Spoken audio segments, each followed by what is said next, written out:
Welcome to the Memecoin podcast, where we interview millionaires, billionaires, the best investors, traders, advisors, influencers, leaders, developers, and everyone participating in the meme economy so you can get information that you need on your crypto journey. 99% of my net worth is in meme coins as of now. Why? Because where else can you turn $10,000 into life-changing money? You never want to miss an episode because you never know when you'll hear something, a concept, a principle, or an idea that could change your life. I'm excited about today's episode. I've got my man, Entrepreneur Guy, in the house, an unbelievable trader from the trenches. Yo, Entrepreneur Guy, how are we doing, my man? Yo, what's going on, my guy? It's good to be here. Thanks for having me on. I appreciate it. It's an honor. It's a privilege. Thank you for being willing to share your story. You are unbelievable in this space. You do well. You are consistent. And I'm so glad to have you on. I think a lot of people are going to get a lot from you and your story. So thank you so much for being here and being willing to share. Of course, sir. Always here to help.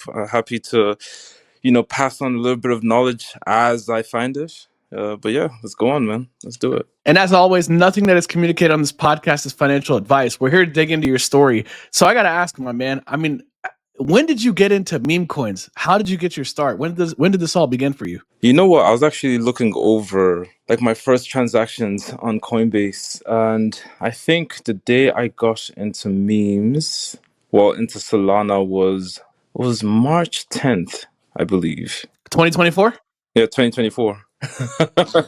Wow, that's crazy. Yeah, it was crazy. I've not even a year, but almost a year. Yeah, that was it. What brought you in? So I was on X and I was scrolling through and I saw someone say that, there was a Solana outage at that point because I was following this lady. She did, what was her name? She was Cardi Barbie or something like that. She does a lot of like traditional stonks.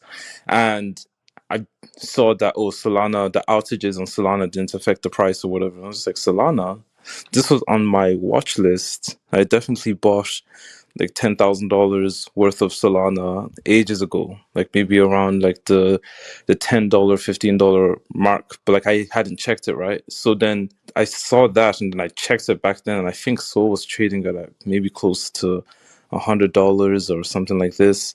And I was just like, oh shit. It was the investment was up because I never got the notifications on it. So I went in, had a look, and so okay, yeah, we were up. And then that's how I started looking, okay, so what are these things, how are people utilizing just Sol? What is a layer 2? I had no idea what a layer 2 was. I didn't know what any of these things were. So I started looking into, and that's how I found the memes. So I discovered Solana. I knew Solana from the previous cycle. I bought a decent amount before, during the, I guess what they call the bear market, but I was not around. And then I started discovering, okay, yeah, this is what layer 2 is, and these are what memes are around that point. You've had some unbelievable trades, many X's. You've made a lot of money. We're going to learn from that. We're going to get into that in just a minute. But before we do, I got to ask, bro, what was your first meme trade, or what was one of the first memes you remember getting into, or something that comes to mind in the early days? Bro, my first trade, my first official meme trade was a coin called Solpaca, Solpac, right? And it's very funny because that particular coin, let me just look it up real quick. What is the market cap? Because that was the first, I remember it launched 11 months and 8 days ago. Yeah.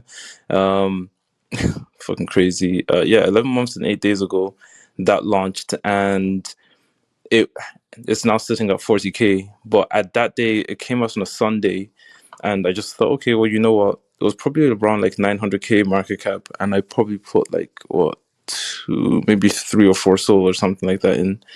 And I looked into it, and I was like, maybe this is something that I can hold and, be a community member, and, it's going to go to the moon or whatever the case may be. That's how freaking wet behind the ears, mouth smelling like Cerelac, that's just exactly what I was. So I became part of the community on the Telegram, and I was listening to the spaces and listening to the team. There was this guy, Young Fud.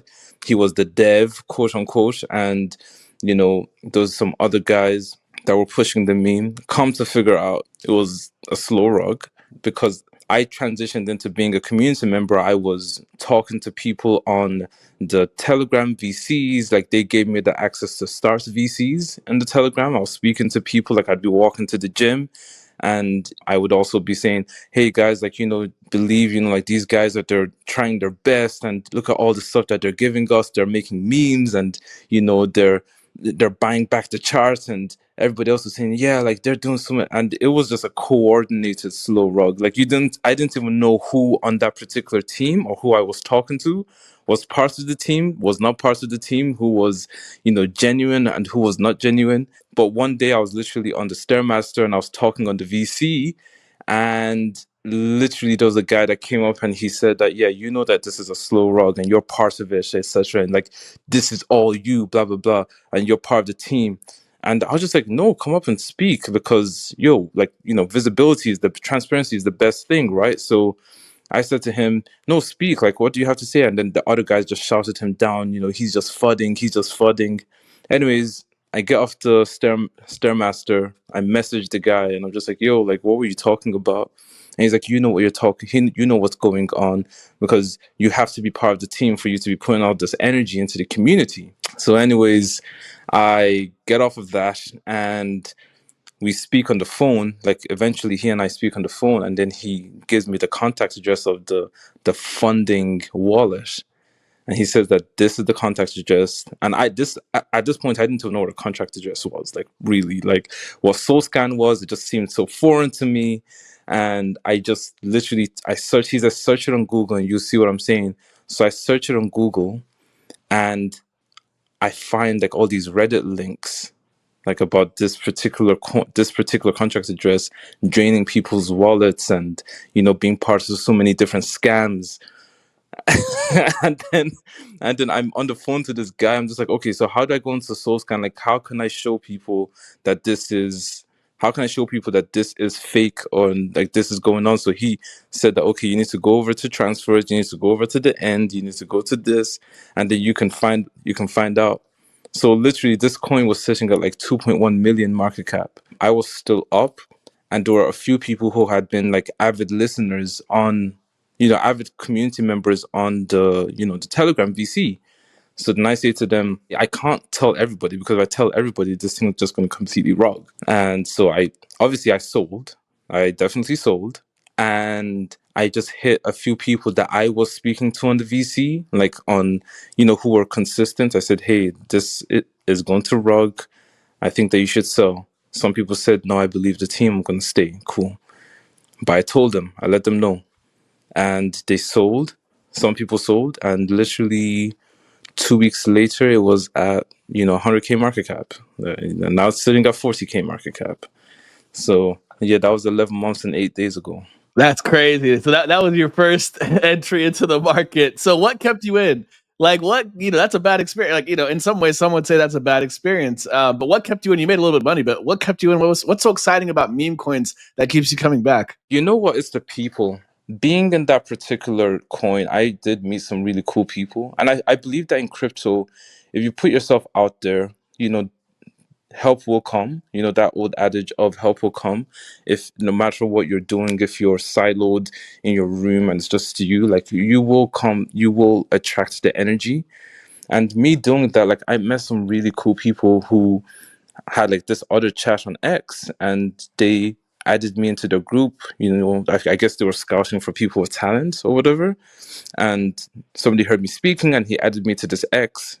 And I saw them, like, I was able to just sit back and listen to them and see the coins that this was before, like maybe a couple weeks before Pump Fund came out.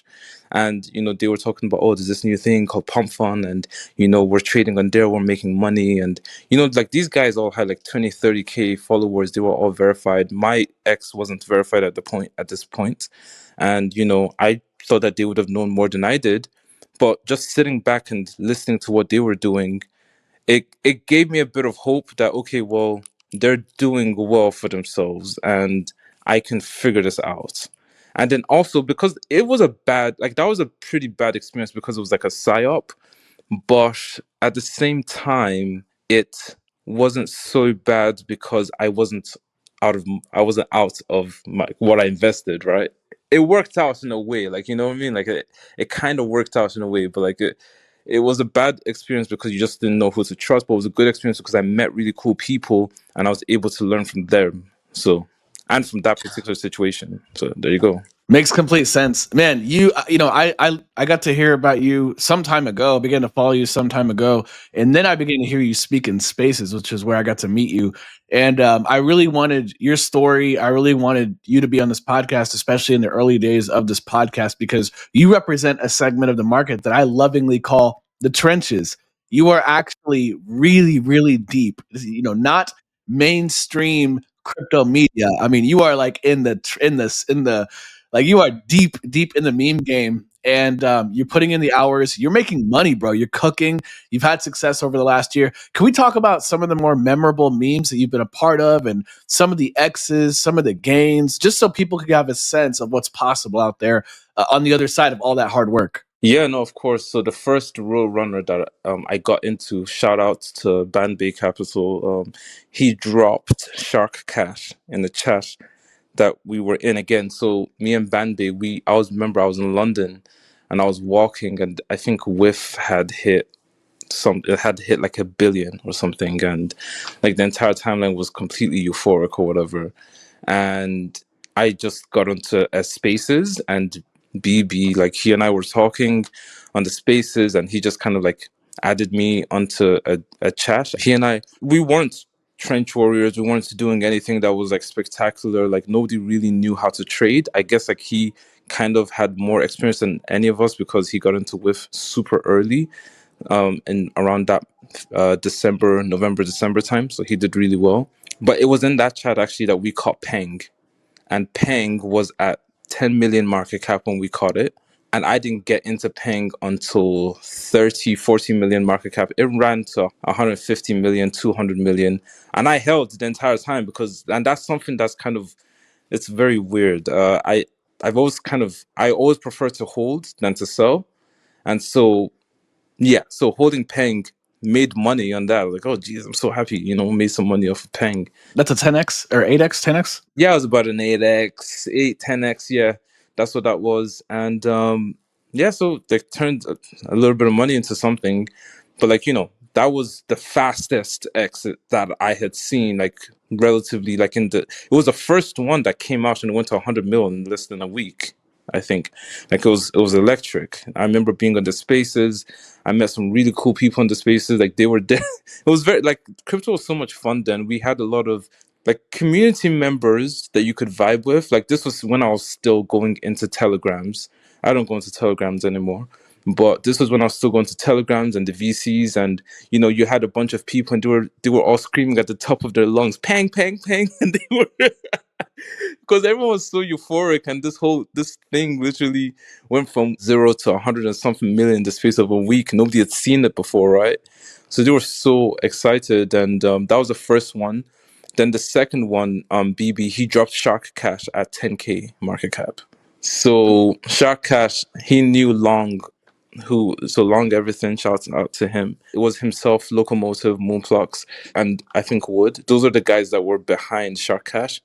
And so he knew them. So he was in a group with them, like with Cabal, Chash, or whatever. And they dropped to the CA, so that we don't know where this is going. And so he dropped Shark Cash. And I remember looking at Shark Cash the first time he dropped it, and it had the whiff sphere, but like the cash like in the middle of the sphere, and it just looked so weird. It didn't move me like in any significant way. Like, I just looked at it and the energy was just off of that particular picture. It didn't really speak. So I put like $30 in, 10K market cap, $30, like whatever, I don't give a shit. And then I remember that evening, like maybe 6 or 7 hours, if I can get all this information. Actually, let me just. No, that's the beauty of the blockchain is everything is available for you to see as long as you have a particular wallet address or contract address, for those of you that are new to crypto or meme coins. So just to be clear, 11,100K market cap. It was dropped at 11:48 a.m. Central Standard Time, and then it went down from 11,100 to 10,800. Like, people were just dumping it. 7:21 p.m. Central Standard Time, that particular same day, it was at 770K market cap. Okay, pause. That's a 70x, 60x in one day? Yeah, but we didn't know what it was. We had no idea what it was. So I had a bag of shark cash, and literally, like, it was just crazy. Like, I had a bag of it. I didn't know what the hell it meant. I bought about $30 of the thing. Like, let's just see like what it comes up to. 7:20 p.m. is at 770K. Then that's when everyone in chat was like, "Oh yeah, we're going to buy." So people in chat, like, I'm talking about people who are not insiders. We don't know, Frank D. God. We don't know the special people in crypto. Like, we we just got this thing. It was a gift, right? And it's 770K, and I promise you, over the next 3 to 4 days, it was probably the most euphoric feeling I had ever felt in my life in crypto. It went from that 11K market cap, it ran to Shark Cap went to 300 and something million. Oh my God. Hold on. We got to do some math. That's insane. In 4 days, 11, what is that? 11K to 400, 300 mil? Oh yeah, yeah, So 110K, 1 mil, 10 mil, 100 mil, that's 1,000x. So a 3,000x, bro, in 4 days, $30 into 90K? yeah. It went to $366 million. I didn't quite catch that top because I had never felt that feeling before, and so when it started to get to 100M, I was thinking to myself, I don't know what's going to happen. And I just remember feeling so afraid, like, oh, I have a lot to lose now, even though which is crazy, the psychology, because I was thinking, I've already made I only put in $30, like, what the fuck. And I'm thinking, oh, I could lose it all because the chart, I don't know what happened. People were just buying, and they were speculating it's Ansem, he's buying back in. This is when Ansem was really just peak, like, crypto god, right? They're like, it's Ansem, he came in to save the charge, it's somebody else, blah blah blah. All I know is that as they were cheating-ish for 10, 20,000, somebody else was coming in 10,000, 20,000, 20,000, 20,000, 20,000 buys. So, we did fairly well, but I think I exited my position on Shark Cash around 150 mil. So I didn't quite catch the top, but I was quite happy with how I did there. I mean, a 1,500x, $30. I mean, that right there is the trench warrior story. And there are participants in the meme economy, for those of you that are newer, and you need to know this. There are people that get in at different market caps. And I call trench warriors those that get in really, really, really early, like a mil market cap, 500K market cap, 200K or less. So 11K, man, that's about as early as it could possibly get in riding all those X's up. And that's a skill set. So that is a cool story, man. It's not the only one, bro. You're known for these. It's not the only one. That's not. I feel like that was the most exciting one, because, and I only held because I didn't know what it was, because my experience prior to that. Remember, I don't trade in and out. Like, I don't know how, but, like, thank God I'm a Christian, and I don't trade in and out of coins. I don't dabble like that. It's never worked for me. High rotation never worked for me. I try to find things that I can believe in, and not really believe in, but things that speak to me in a way, and that I believe that will speak to other people.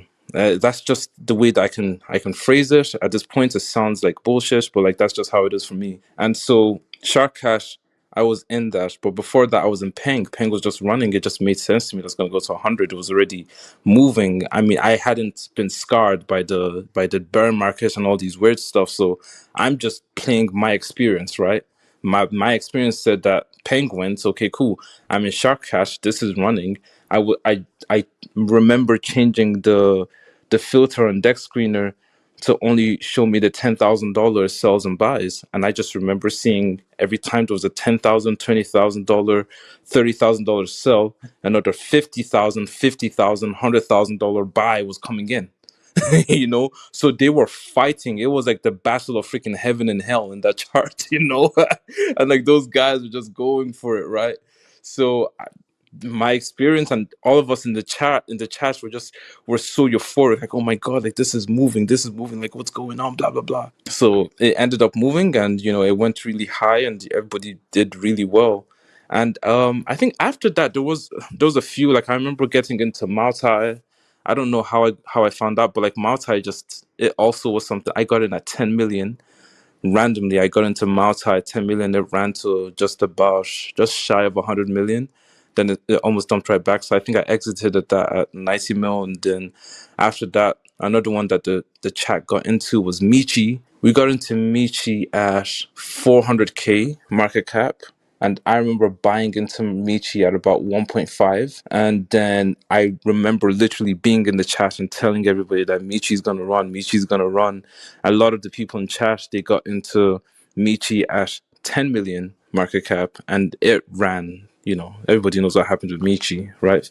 I think it went to about 350 as well, 400 million market cap. And again, I had the same feeling on Michi as I did with Shark Cash. I was looking at it, it was so different. It was around the time of the eclipse.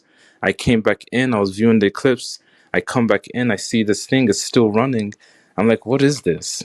And I'm looking at it, and it's just the everything. And then we're just speculating who is the guys. We're doing research. We're searching the CA into X, and we're looking at like, well, who is this guy? Like, what's he about? Come to find out, he's some French guy. I remember saying to one of the guys in chat, I was like, it seems like this guy is like a French type of like, vivre, sacre bleu, like vivre le France kind of guy. He doesn't care about money. He's just French. He's just like doing this to make a point or whatever. And that's how I found out that, oh, this is Psycho. Like I didn't know who he was, right?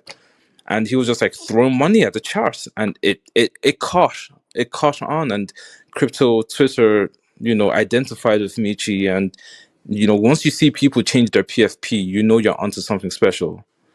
So I saw people changing their PFP. People were using the Michi gifts or the stickers in chat, and like, okay, yeah, this is something that you don't sell those. And I never took profits. I a lot of these things were just either it goes or it doesn't go. But I never took the profit, right? So it is what it is.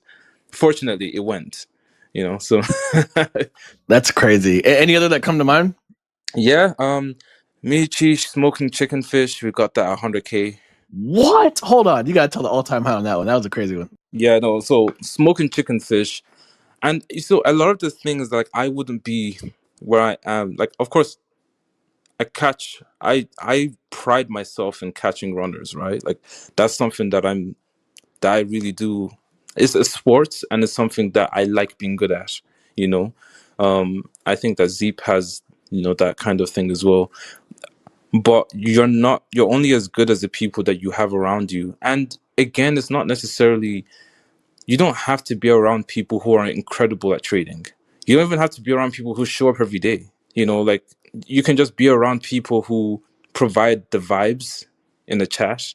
So that means that when the market is down and it's terrible, you guys are still able to vibe in chat, and you're still like alert to what is going on, right? So that's just something that I've always valued, is just having people around me who have different skill sets. Some people are really good trenchers. Some people are really good at the vibes. Some people are really good at, just like looking at things from a different perspective. Some people just offer you different perspective. Everyone's different. And so this guy in chat, Dylan, he came in, he just dropped smoking chicken fish randomly at 100K. I was flying to London that day, and I was just talking about what the hell is this smoking chicken fish with a fish with a Marlboro box, and I'm just like, what the hell is going on? Like, I'm about to enter the freaking lounge at the airport, and I'm just like, what is this thing? So I probably caught it at like 350K. I got in that 350K. They had already been in from 100 and something K, and I got 300K. And yeah, smoking chicken fish became like a call. So it was really fun for the time that it was, and it broke the deadlock. Like, we were pretty down bad at that point. Soul was teetering on the edge of like $125, $130. Everything was pretty downcast. It was so exciting to have something like smoking chicken fish, just revive the trenches. So smoking chicken fish, I caught Fog at 10 million. How far did smoking chicken and how far did Fog go? So Fog Currently, it's at 3.8 million, but smoking chicken fish went to 151 million. Crazy. So from 300K to 150 mil, that puts you at a 500x. That's crazy. Yeah, and then Fog, I caught Fog at 10 million. I remember saying to one of the boys in chat, Adam, I just kept saying it to him. I was like, and this was in the beginning. This was like maybe April, May. I was like, bro, like all we need to do is catch 10x's.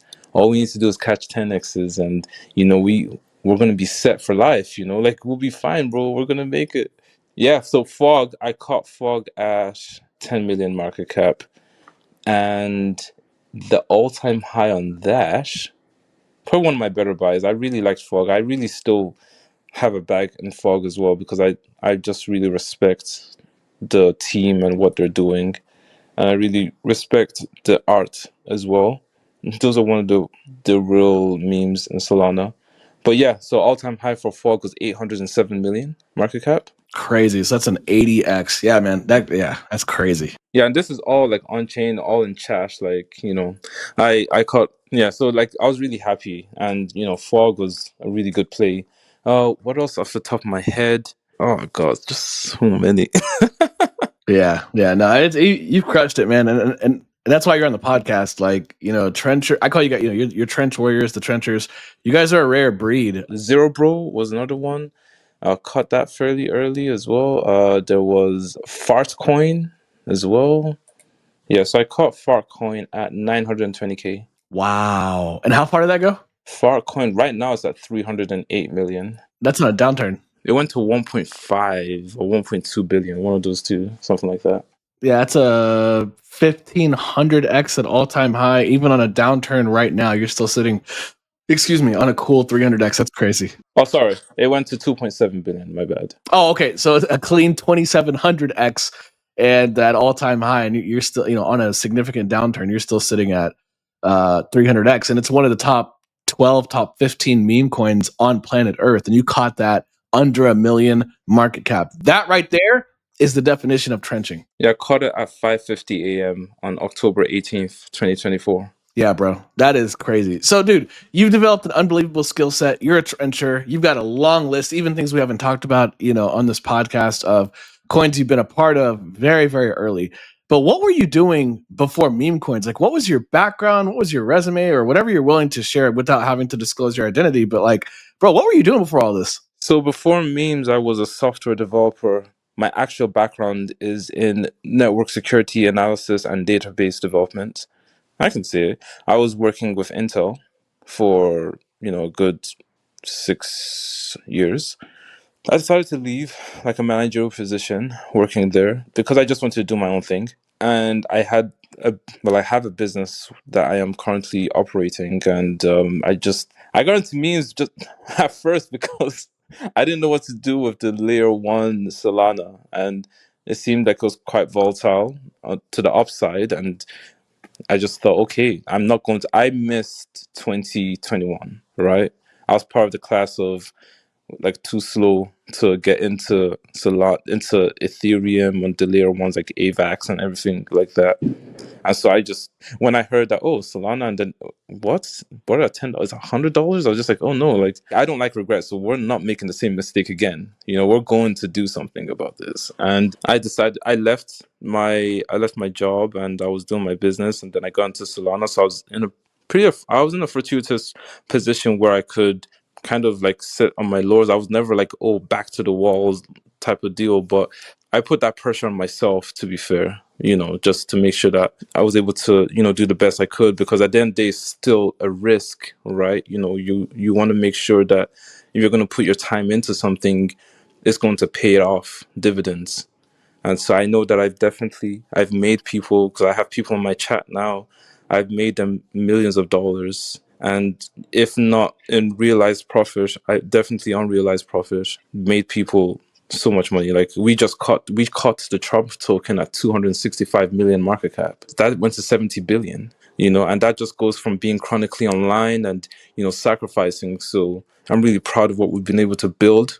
with the cash and what we've been able to build with the people in there. That's crazy. That Trump token, that's a 300x for you guys. You guys got in really, really, really early. That's what makes your skill set so coveted and so profound. And why I love having you on this podcast is like whatever coins, meme coins that are going to run, trenchers catch them way earlier than everyone else. So I got to ask you, how do you do it? How do you find meme coins as early as you do?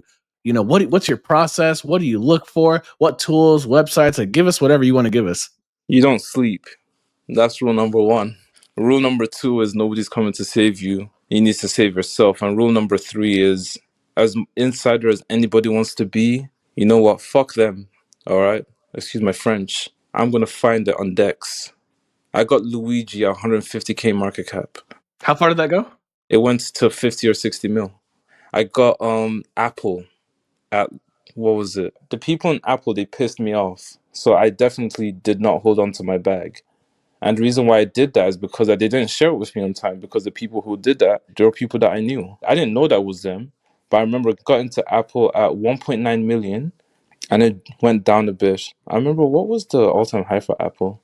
Yeah, 44.6 million. But yeah, so how do we do it? How do I do it? You don't sleep. You have to stay glued to Dex. You have to be looking at new gainers. Now, obviously, Dex is gotten worse because of what the new features that they have, the pay for boost and stuff like that. But it's still a useful tool. And just for the audience, you're referring to Dex Screener, right? Yeah, Dex Screener. Dex Screener. I don't use GMGN and I don't use Birdseye. I use Dex Screener. I just prefer how it works. Things come up on there faster, and whatever algorithm they use, it just works. So typically, you can sort it by dexes. I sort it by radium, and then I go from last 24 hours, play around of last hour, last 6 hours, and then I do a combination of trending and then gainers, right? You can see what's coming up with a lot of the new tokens that just came out, new pairs that were just created, 5 minutes, 10 minutes. And that's where your research begins. Because when you spend 20 hours or 17 hours in front of Dex a day, and you're not sleeping, you begin to notice a pattern. And that's what I do. I'm on Dex 17 hours a day. I don't play with Pump Fun. I don't trade off of Pump Fun. I trade off of Dex. So already I cut out maybe 70% of the garbage because I'm just looking at Dex itself. And then when something comes up, something that's like out of meta, sometimes you want to look at something that is different, because the grifters or the extractors in the space, they're going to look at, oh, what's popping? So therefore, what we're going to do is we're going to launch a derivative of this. What you want to find is what is out of that particular space, right? So you're looking at that and then you click it, you search the CA. Now this has happened with me on Billy. It was a Sunday as well. I looked at Billy, it came up on Dex. And I was like, this dog looks so cute. Like, it had like the little green thing and he had like the big eyes. And, I think I dropped it in chat at about 1 million. But I know that Billy dropped from that 1 mil to about 4 to, I think even close to 200K market cap. I want to say that it dropped to 200K market cap. I dropped Billy. This was 9:36 p.m. Central, June 16th, 2024. And it ran within that day to, I think Billy ran to 100 and something million market cap, if I remember correctly. Wow. So at the top of your entry, that's 100. What is that? 120? Yeah, about 120x. By midday the next day, it was already at 50, 60 mil. That's crazy. So 50x in 24 hours. All-time high went to 231 million. Yeah, that's insane. That's a 230x even buying at the top of your entry, below the massive drop. No insider information, didn't know anything about nobody. Literally, I saw it on Dex. I was like, this guy, he looks pretty cute. And I remember I was feeling sick that day, but he looked cute. I searched it up. I looked at the people who were calling it, who were talking about it. And, you just get a feeling like a lot of people, they like to do TA. I don't know how to do TA. I don't know how to find the best entries or whatever. But you can't fade yourself and you can't fade your third eye and your feeling, right? Your gut feeling. He's cute. He's got a black button nose and, he looks like a milk dog. I don't know. Like it ran up really fast, it dumped, and then we bought and it ran. That's all I can say, So I said to someone the other day, the majority of my trading is heuristics. It is about feeling. I say to people that I pray to God and I hope that He reveals something to me. And once I see these things, I'm like, okay, yeah, this looks different. It feels different. The quality is different. You can tell that some people looked at this thing and they just thought, yeah, like we can push this, we can get behind this. And you can tell when somebody has done bullshit. Now, of course, not everything is going to be perfect. You're not going to get everything right. You're going to have some bad with the good. And, that's happened to me as well. Like, I remember there was this token called GOATs something or whatever. And I went into the website, and that's the reason why I stopped going to websites. I went to the website, it had the GOAT, and it was playing rappy music or whatever. And I was like, oh, yeah, this is going to run. This is going to run. It's so cool. And literally rogged in like 5 minutes. So, hey, it is what it is. But that particular method hasn't steered me wrong. I go on Dex, I find a combination that works for me. After that, I copy the CA. I'll go onto X. I'll search the CA. I'm searching the name of the token. I'm searching to see the people who have called this early and I'm following them, right? So sometimes you miss a runner. It ran to 10M and it died. That's fine. But the information is still there. I.e., the wallets that bought it early are still there. I.e., the people who called it on X are still there. It's all still black and white on the internet. And so hopefully you can still find the next one if you're aware. So after doing it for months and months and months and accumulating just this inventory of people who call good tokens, wallets that are buying tokens early, then you begin to have a bit of like a book of just information that cannot be bought because you paid for it with blood, sweat, and tears, right? Sitting in front of decks for 17 hours a day. I probably I did the calculation, about 300 CAs a day. Easily looking through you're going in and you're clicking copy, you're checking it. Like, what bots do I use? So I use Rick. I use TTF bot to check tokens out. I still don't all the way know how to spot bundles, and I don't particularly care if it's a bundle or bundled sniped or not, because I've seen tokens that were bundled to hell go to 100 million, and I've seen tokens that had presumably no bundles go to freaking zero. So if a scammer is going to get you, they're going to get you. What matters is the quality of the project, where it's at in the cycle, and being able to gauge sentiment around that particular project. So when Smoking Chicken Fish, Shark Cat, Michi, when those came out, they were organic in a way, especially Michi, because people changed the PFP. People really identified with those particular memes, and it was something different. It was pure to a certain extent, and you really enjoyed those moments. Versus now, we just had the Libra situation happen. Very unfortunate thing. And you have like these weird plays that don't really speak to you, but you just trade them. I remember when Costco hot dog came out, like those were things that were funny. Now we're doing whatever. Like I don't know exactly what we're doing, but it is what it is. There's no complaining in the casino, right? No crying in the casino. That's what people say. I think that that's a bullshit thing to say, though. But in crypto, I think something that I've realized is that you have to be like water. You have to be a person who is able to flow with the time. You may have a plan. Your plan isn't going to work. You may say that, oh, any coin I find at 1 mil, I'm going to put $10,000. No, you're not. So you don't know where you're going to catch a coin. You really don't. But the most important thing is that you catch it. And when you catch it, you pray that you have the conviction to bid. Because it's one thing catching.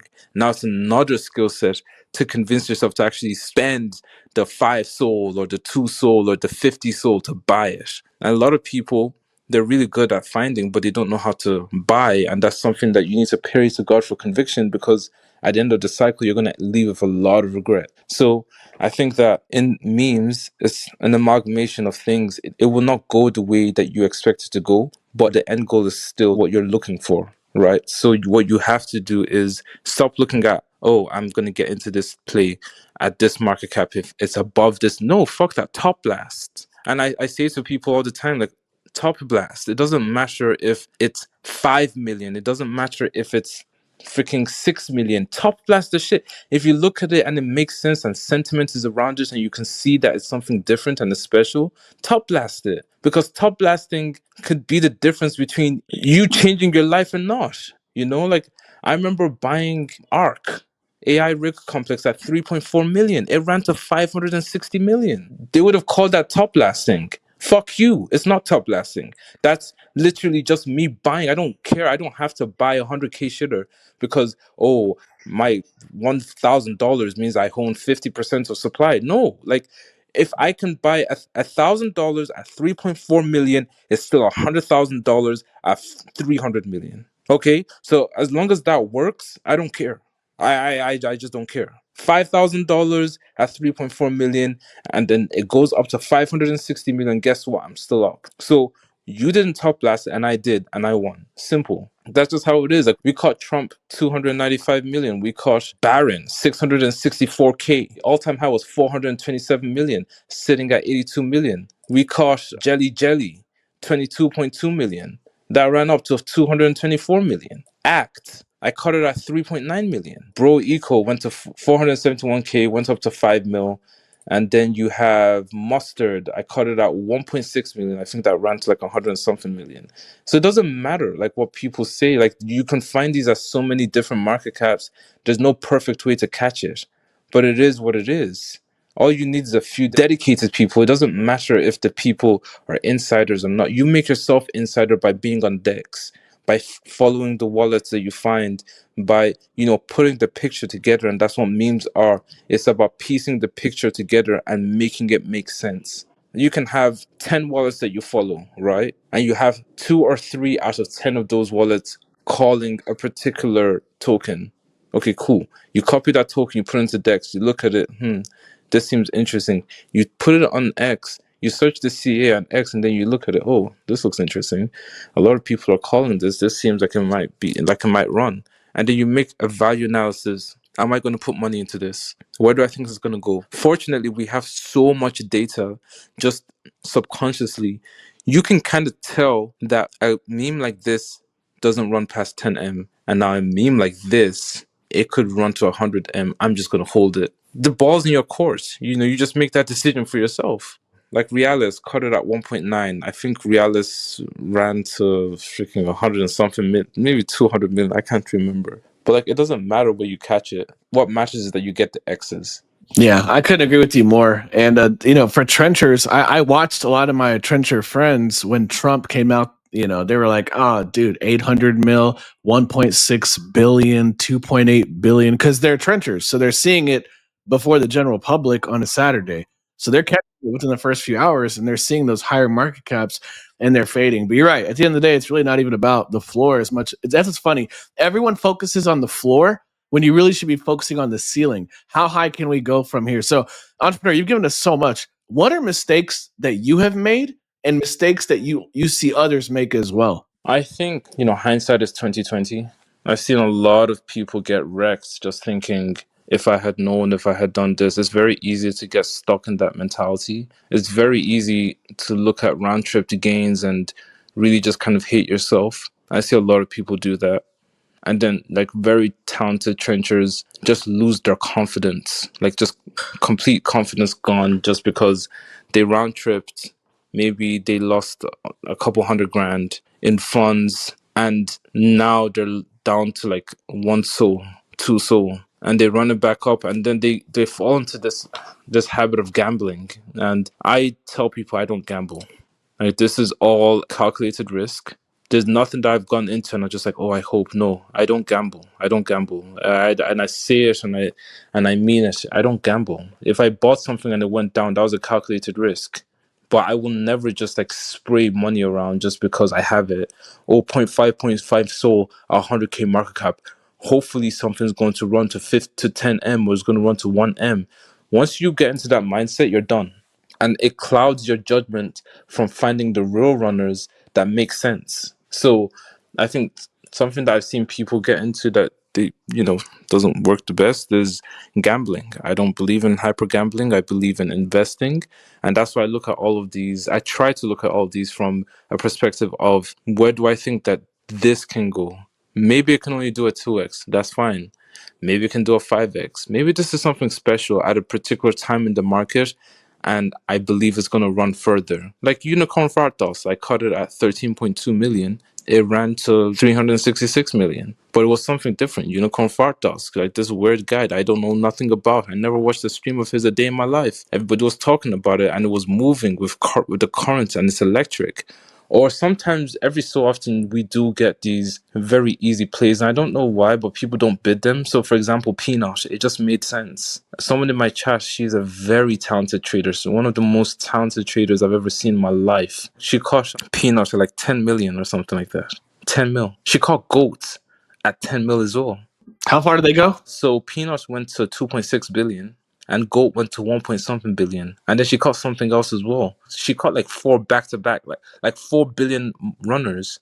Like, she's one of the most talented people I know, but she didn't bid because sometimes people don't bid because the confidence is shot. And once your confidence is shot, it's like so hard for you to get out of that, because you're able to zoom out and give the advice to other people. But when it comes to yourself, you just like overtrade, and then you kind of just spiral. So I think a mistake that I made and I stopped, and a mistake that I've seen people make, is overtrading. It's okay to sit on your hands. It's okay to wait for the markets to get back to where it needs to get to. If you put yourself in a mentality of, I have to make X amount by X time, maybe it works out for you, maybe it doesn't. But the majority of the time that I've seen it, you're better off taking what the market gives you and running with it. Peanut, simple. Fred, simple. These are plays that the market gave us. Trump, another meme that the market gave us. And even if you just traded those 3 tokens well, you would have made $10-15 million,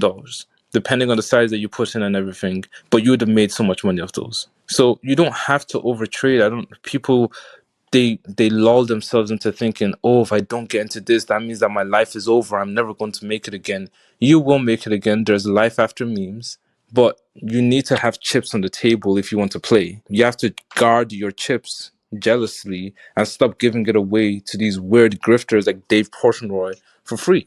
Yeah, bro. This Dave thing is wild. Okay, so let me ask you this, entrepreneur guy. If someone is, as we begin to wrap up, if someone is interested, maybe right now they bought Bitcoin, Solana, XRP, they have a Coinbase wallet. That's the extent of their crypto journey.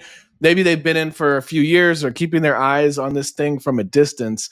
What would you say would be maybe someone's next step if they want to begin to start trenching? Or maybe they are on crypto Twitter, they're in a few Telegram groups, but they're not really having success. What are some next steps people can take towards getting into the trenches, and maybe some things they could do to begin to start putting themselves in position? So if you're in a Telegram group chat and it's not moving, then you need to find other people to trade with. I have a Telegram group chat. I was in a chat before, and I left that chat because the owner, although like I have a lot of respect for him, he did something that I didn't respect. And so I kind of just stopped engaging there because the energy just changed.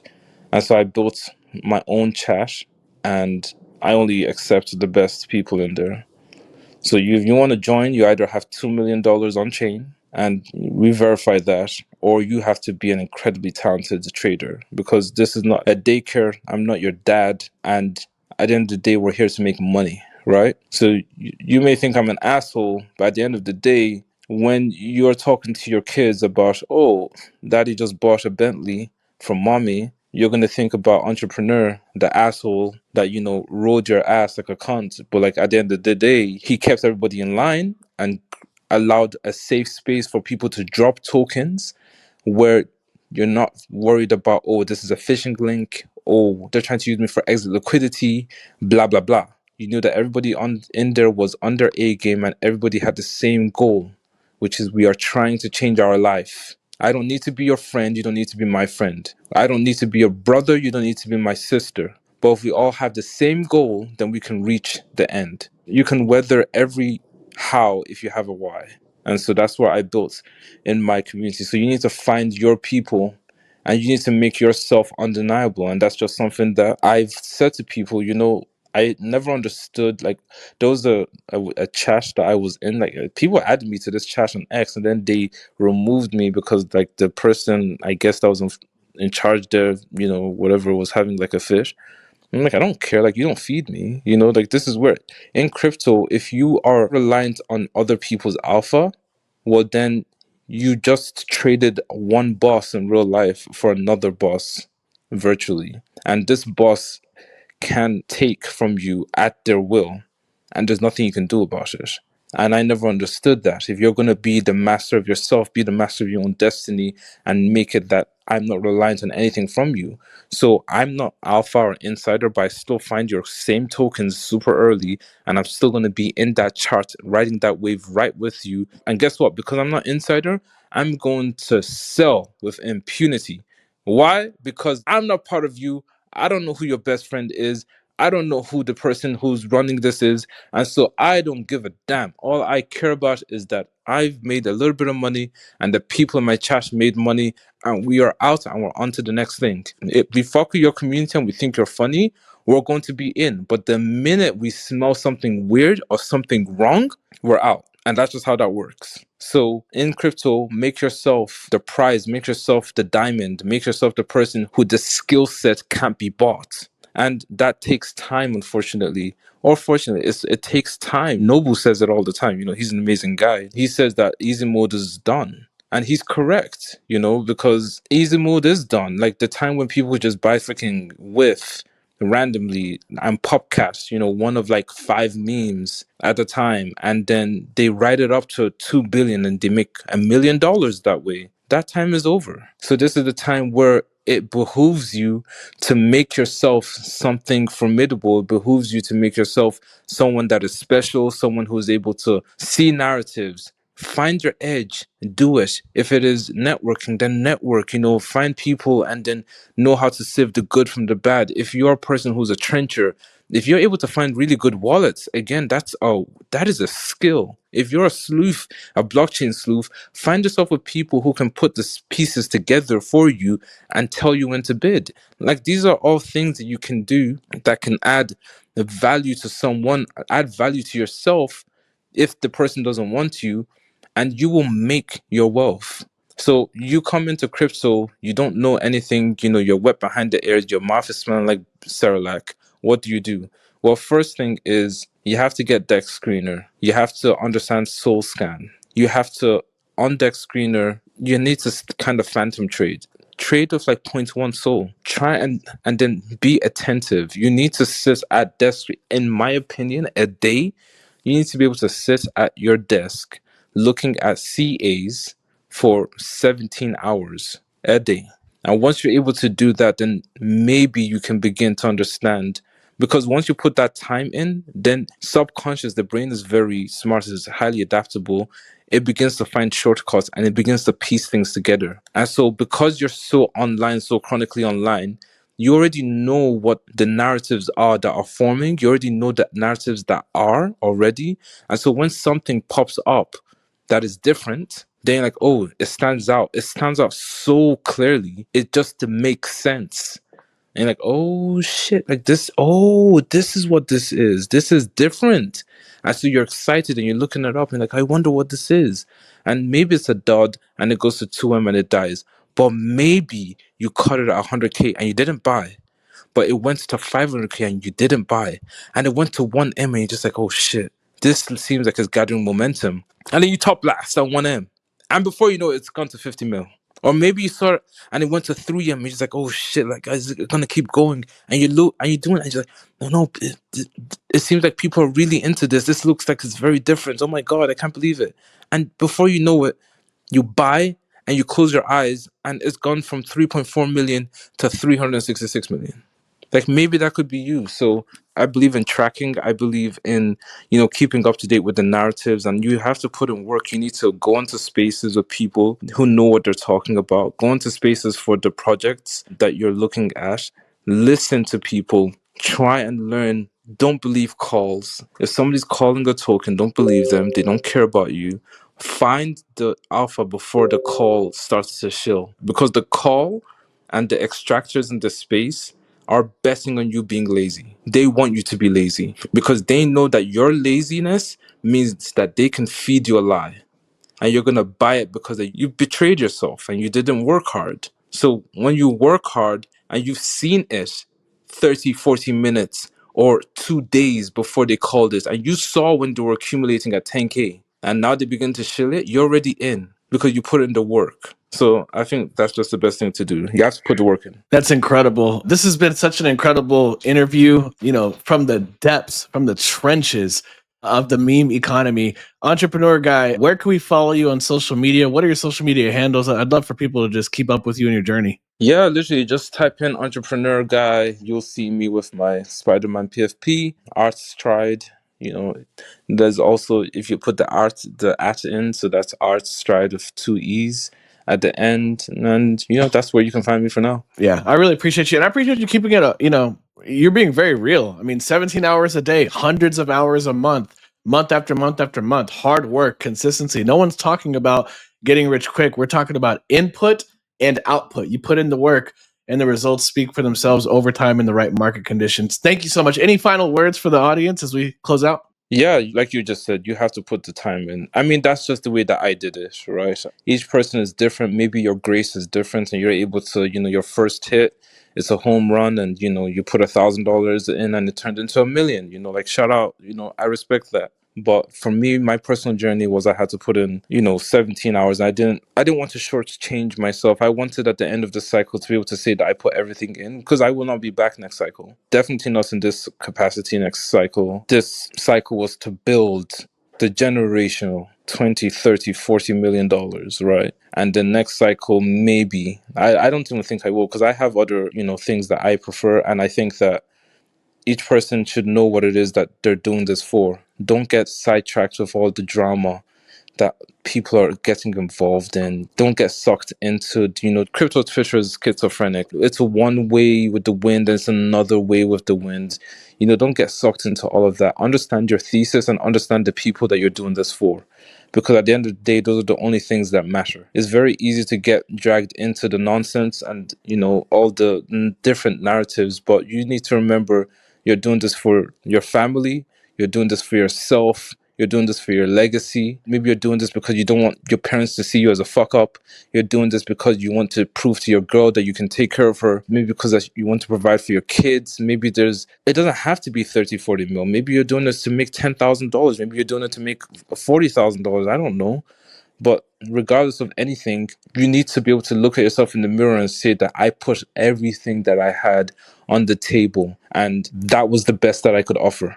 And once you're able to look at yourself in the end, I can almost guarantee you'll figure it out. There's still enough time. We don't have too much time left, but there's still a little bit of window of opportunity where there will be 3 or 4 big runners that will hit, different projects that will come out.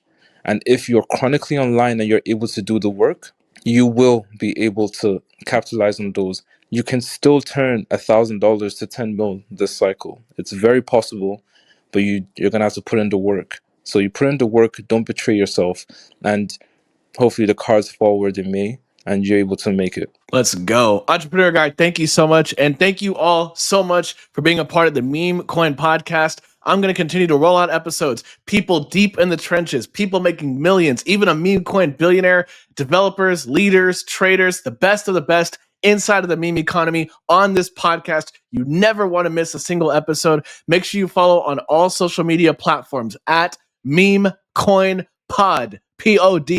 And until next time, I will see you on social media.